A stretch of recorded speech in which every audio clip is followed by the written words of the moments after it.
परमेश्वर का और उसके पुत्र हमारे उद्धारकर्ता प्रभु यीशु मसीह का मैं धन्यवाद करता हूँ।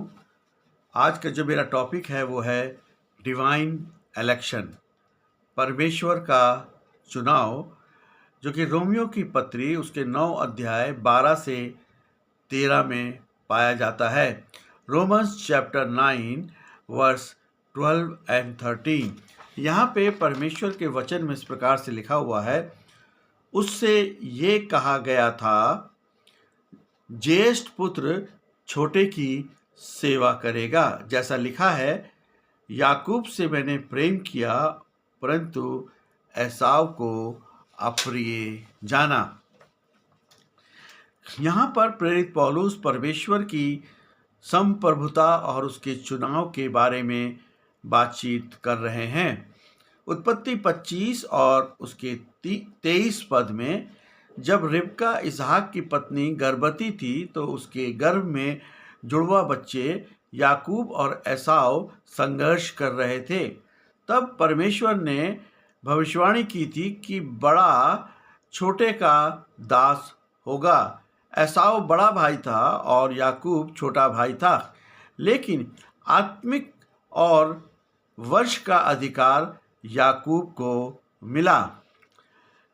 मलाकी 1 और उसके 2-3 में याकूब से प्रेम और एसाव से बैर रखा।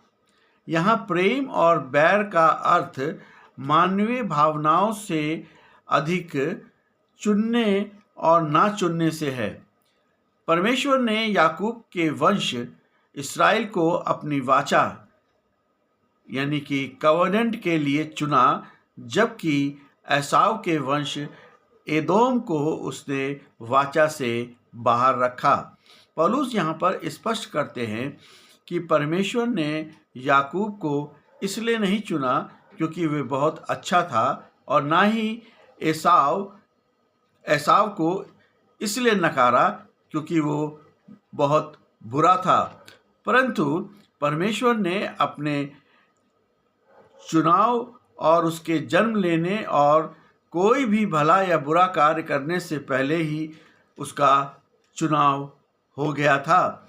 उद्धार और परमेश्वर की बुलाहट हमारी योग्यता पर नहीं बल्कि उसके अनुग्रह पर निर्भर करती है।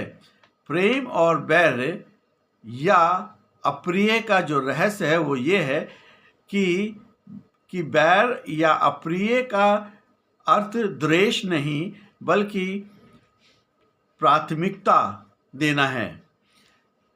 यानी कि परमेश्वर ने एसाव को कम प्राथमिकता दी।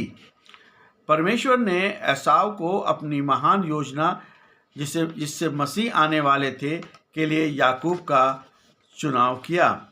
एसाव को उस विशेष भूमिका के लिए नहीं चुना। अर्थात यह है कि परमेश्वर किसी का कर्जदार नहीं, वह अपनी मर्जी के अनुसार दया करता है।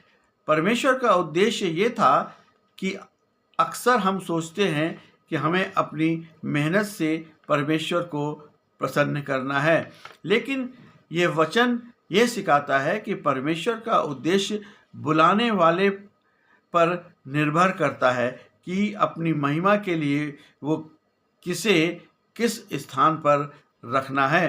परमेश्वर का चुनाव इस प्रकार है कि मनुष्य परमेश्वर को नहीं चुनता बल्कि परमेश्वर मनुष्य को चुनता है। बड़ा छोटे की सेवा करेगा का अर्थ है कि परमेश्वर संसार के नियमों को उलट देता है कि बड़ा नहीं छोटा उत्तराधिकारी होगा, ताकि परमेश्वर की सामर्थ और महिमा प्रकट हो। एसाव को वो मिला जिसका वो हकदार था, लेकिन याकूब को वो मिला जिसका वो हकदार नहीं था। परमेश्वर ने याकूब पर अनुग्रह किया।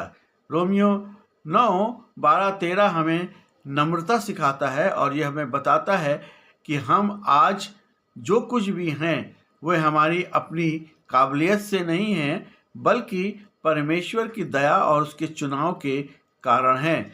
ये हमें घमंड करने से रोकता है और पूरी तरह से परमेश्वर पर निर्भर होना सिखाता है। इसलिए हम प्रभु यीशु मसीह पे विश्वास करें, अपने पापों की क्षमा मांगें, अपने पापों का पश्चाताप करें और यीशु मसीह को उद्धारकर्ता के रूप में ग्रहण करें।